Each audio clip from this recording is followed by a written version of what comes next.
Welcome back everyone. The Samsung Galaxy S21 has just came out, S21 FE actually, so let's go and compare it against the iPhone XR and see which specific device you should go pick up.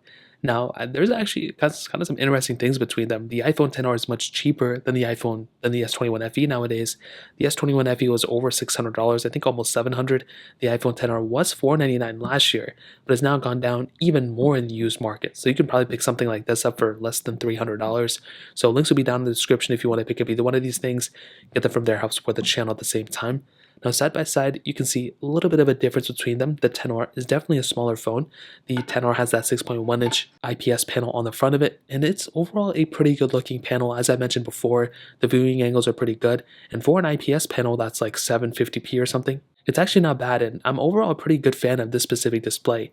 On the S21 FE, on the other hand, this is a much better panel in pretty much every single way. It's a 6.4-inch dynamic AMOLED display, hole punch display as well, but it also has a 120Hz panel. So this by default is going to win. I mean, it's kind of weird because this phone was like super old, came out in 2018, this one just came out, but this is a much better panel in every single dimension. So if you're wanting to pick up a phone with a better panel, the Galaxy S21 FE is definitely the better way to go. In terms of thinness and thickness between them, I honestly think they're kind of about the same thing. I really don't think there's that big of a difference. The XR does have a little bit of a curve to it, where the S21 FE is a little bit more flat. So the S21 FE feels a little bit thicker, but they're both kind of visibly looking like the same thing. In terms of the back too, we have a plastic back on the Galaxy S21 FE, where you have a glass back on the iPhone XR. So that's kind of a disadvantage for the S21 FE. Even though this phone kind of has wireless charging, reverse wireless charging, this one has wireless charging, it's still kind of weird that this one is newer, but it has a cheaper feeling back to it. And you can tell there's a pretty big difference between them. Triple camera setup on the S21 FE, one camera setup on the iPhone XR, and that really pretty much covers it up on the back and the outside of these devices. Now, in terms of the longevity of both of them, the iPhone XR came out in 2018. It's approaching 4 years old this year. I don't know if it's going to be lasting as long as the S21 FE. I think this one is probably going to get another like 2 to 3 years. The iPhone 7 supported, going to be supported here soon, and so on and so forth. So I think the XR is probably going to last like another 3 years potentially. The S21 FE is probably going to last like 3 years, probably 2 more full OS updates, and then another year of security updates, something along the same lines as the S21 as far as we know. So this phone is going to be lasted for a couple more years. The iPhone XR is going to be lasting for a couple more years too. So you're really not going to be noticing that big of a difference between these two as of right now, if I'm being honest. But I do like both. They both have their features, pros and cons. So, in terms of software, that pretty much covers it up. Now let's go and do a speed comparison between these devices. The Galaxy S21 FE has that Qualcomm Snapdragon 888 chipset with 6 gigs RAM on the base model and 8 gigs RAM on the top tier model. This model has 6 gigs of RAM. With the iPhone XR, on the other hand, has that Apple A12 Bionic chip inside of it with 3 gigabytes of RAM. So let's go and see which one is the faster phone between both of these. Okay, there we go. You can see. Let's go and close all of the apps in the background. And I probably should have done this sooner, so let me go and do this as quickly as right now. And that's why I do wish, on iPhones we had something like this on close alls, like we do on Androids. Let's get into it. XR here, S21 FE here. Phone calls 3, 2, 1. Okay, hopping out of this one. Let's go and get into their cameras. 3, 2, 1. And pretty much the same thing, not really big difference as far as I can tell. Hopping out of this one, let's go and get into their app stores. 3, 2, 1. And something about these Androids, they do such a great job at opening up those app stores. They're super fast with it. Now scrolling through here, I don't know if there's going to be that big of a difference, so we'll just kind of see as we scroll through. I can't really tell. Let's go and hop out of this one. Let's go and get into their third-party applications that we have on both of them. So let's get into it. Let's do Temple Run 2. 3, 2, 1. And this game has actually been crashing on this phone, and I keep forgetting. So I guess we'll just kind of see if it crashes on the S21 FE. And yep, it finally crashed. So very, very annoying. I don't know why that keeps happening with this phone. I need to update it, but it's still very weird. Let's go and get into Twitter. 3, 2, 1. S21 FE faster. iPhone XR a little bit behind. Snapchat 3, 2, 1. And I'm logged out on both. So the iPhone XR is a little bit slower there too. Hopping out of this one, let's go and get into Fruit Ninja. 3, 2, 1. I kind of have to move this table because I'm hitting it against the camera.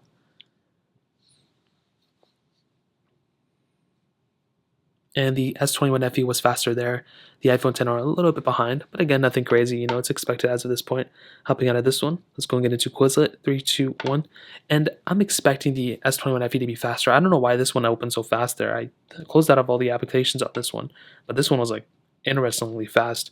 Dropbox 3, 2, 1. and the S21 FE is faster. iPhone XR a little bit behind again. Let's go and get into BOFA, which I do not have here, which is strange. Let's get into thank you. 3, 2, 1. And the S21 FE again is much faster. So I didn't find the speed difference between the S21 FE and the S21 to be that big, but between these two phones, I'm actually starting to see some really big differences. In terms of gameplay, this isn't a crazy big app, but you can kind of see a little bit of a difference. And closing out of the application was a little slower on the iPhone XR there too. Snake first blocks 3, 2, 1 in terms of the animation. That's what I kind of meant. And you can see S21 FE faster again. Gameplay wise, there's probably going to be some glitches on both, but the S21 FE is probably going to be the faster one. We can go and end it off with Facebook. 3, 2, 1. And the S21 FE is faster. So we've gotten kind of a consistent winner here. The S21 FE is the faster one, and it definitely looks like the smoother one too. Even when I'm swiping between these applications, it's definitely a little glitchy experience on the iPhone XR for sure. Is it a big deal? No. If you're not comparing them, it's not a big deal. You can't really tell. The iPhone XR is a little bit slower than the Galaxy S21 FE. So in terms of that covers it up there. Let's go and hit on the cameras. And like I mentioned before, triple camera setup on the S21 FE, wide, ultra-wide, and telephoto lens. The iPhone XR has a single wide-angle lens. You can do 4K at 60 on the back of both of these phones. The iPhone XR can only do 1080p at 60 on the front though, where the Galaxy S21 FE can actually do 4K at 60 on the front. Now with something like the iPhone XR's camera, as I've kind of been mentioning throughout this year and last year, it's actually still pretty good. I don't really have too many complaints about it. It's definitely not perfect as I mentioned before, but I think for the most part, if you just need a camera, I think this camera does a really good job. Another big thing to keep in mind is that with some applications, they do a better job with handling the iPhone's camera like Snapchat, TikTok, Instagram than Android's. So you may have a better experience on something like an iPhone XR on those apps than on something like an Android, but this camera is still pretty good. You still have portrait mode and a lot of other options here. But with something like the Samsung Galaxy S21 FE, this is a very, very good camera. You can probably even see the differences right there. It has that ultra-wide sensor, which is beautiful, has a telephoto lens so you can zoom in a lot, but it also has a ton of features built into the camera app. So you can see we have portrait mode, we have single take, just like how we have pretty much on the iPhone XR, but we have all these other options down here. And it's so crazy the amount of capability we have at this point. So you can see we have, AR doodle, whatever that is. We have night mode, portrait, video. We have a lot of different options here. So I do think the stock camera app and the stock cameras are better on the, Galaxy S21 FE, but there are still some advantages with something like the iPhone XR. Like I mentioned, with those camera quality, like in those applications, are a little bit better on the iPhone XR too. So this is a very good camera, but I do like the iPhone XR's camera too. So now this takes us to the end of the comparison, and to be honest, I think there's still a place for the iPhone XR. I think this is still a really good priced phone. For less than $300 in a lot of the used markets, this is a very, very good priced device, and you can't really go wrong with something like this. It's very stable, it's still getting iOS updates for many more years, and I don't really see too many people complaining about this phone because it's still pretty much worth it in a lot of different areas.